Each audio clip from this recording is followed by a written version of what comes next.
వందనాలండి. ఈరోజు 3 జనవరి. తృప్తి లేని వ్యక్తి ఆవేదన చూద్దాం. సొలొమోన్ రాజు ప్రసంగిలో రాసిన మాటలు జ్ఞాపకం చేసుకుందాం. ప్రసంగి 1:9 రెండవ భాగంలో సూర్యుని కింద నూతనమైనది ఏదియూ లేదు అంటున్నాడు. జీవితంలో తృప్తి, సంతోషం లేని ప్రతి వ్యక్తి ఆక్రందన ఇదే. ఇటువంటి వారిని మనం అన్నిత్యము చూస్తూ ఉంటాం. అస్సలు ఏమీ మార్పులు జరగకుంటే ఇటువంటి ఆక్రందన సరైనదే, కానీ మన చుట్టూ ప్రపంచంలో అనుక్షణం ఎన్నో మార్పులు, కొత్త సంగతులు జరుగుతున్నాయి. ఈ ఆధునిక టెక్నికల్ ప్రపంచంలో అన్నీ చకచకా జరిగిపోతున్నాయి. ప్రతిదీ కొత్త రంగులు పులుముకుంటా ఉంది.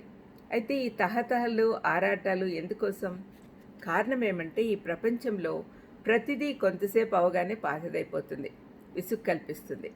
అందుకే ఏదో కావాలని వెతుక్కుంటూ చెడు అలవాట్లకు, డ్రగ్స్ లాంటి వాటి మోజులో పడిపోతున్నారు. అపోస్తుల కార్యము 17:21లో ఏథెన్స్ వాసుల గురించి చెప్పబడినట్లు అందరూ కూడా, తృప్తి లేని వారందరూ కూడా ఏదో ఒక క్రొత్త సంగతి చెప్పుట యందును వినుట యందును మాత్రమే తమ కాలం గడుపుచుండువారు అని రాయబడింది.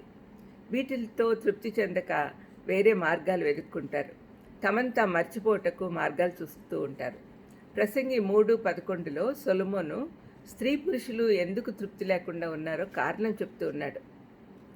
ఆయన అంటే దేవుడు శాశ్వత కాల జ్ఞానమును నరుల హృదయం నందు ఉంచి ఉన్నాడు. కానీ ఆయన లేకుండా ఎవరు శాంతి, సమాధానము, తృప్తి పొందలేరు. సెయింట్ అగస్టిన్ అనే ఒక famous person in the Christian world ఈ విధంగా ప్రార్థించేవాడు. నీవు మమ్ములను మీ కొరకే సృష్టించుకున్నారు, కాబట్టి మీ యందు ఉంటేనే మాకు నిజమైన విశ్రాంతి దొరుకుతుంది. కాబట్టి మీ యందు ఉండేదానికి మాకు సహాయం చేయమని ప్రార్థన చేసేవాడు.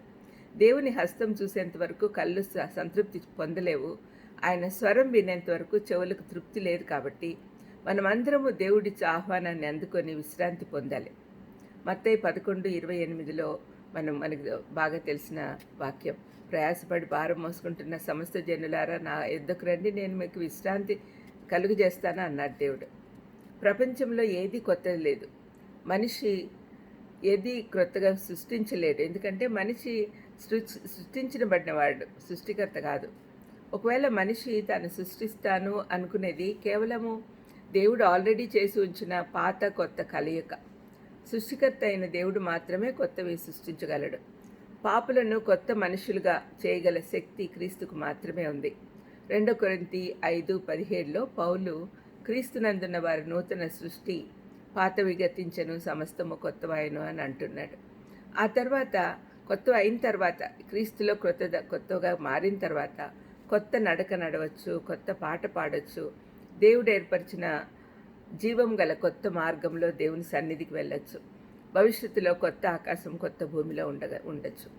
మారుమనసు పొందినప్పుడు మనకు నూతన హృదయం రావడమే కాకుండా ఒక కొత్త అధికారంలో ఒక కొత్త జీవితం మొదలు పెడతాం. కొత్త మాస్టర్ ఉంటాడు. ఈ కొత్తదనము ప్రతి వ్యక్తికి వేరువేరుగా ఉంటుంది. ఈ కొత్త మనిషికి ఎలాంటి అసంతృప్తి, నిరాశ, కలతలు ఉండవు. కొత్తగా మారిన వ్యక్తి అన్నీ కొత్తగా కనపడతాయి. అందుకే మీరు కొత్తగా మారిన వారిని గమనిస్తూ ఉంటే వాళ్ళు అత్యుత్సాహంగా జీవితం గడుపుతారు. మనమంతా ఆ విధంగా ఉండాలి. ప్రార్థన చేసుకుందాం. స్వామి, ప్రభువా, మీరు మాత్రమే సృష్టికర్త తండ్రి. మీరు మా జీవితాలను కొత్తగా చేసే శక్తి మీకు మాత్రమే ఉంది తండ్రి. మీరు మాతో ఉండి ఎలాంటి అసంతృప్తి లేని జీవితం జీవించే శక్తి మాకు అనుగ్రహించమని యేసుక్రీస్తు నామమున వేడుకొంచున్నాను తండ్రి. ఆమేన్. God bless you.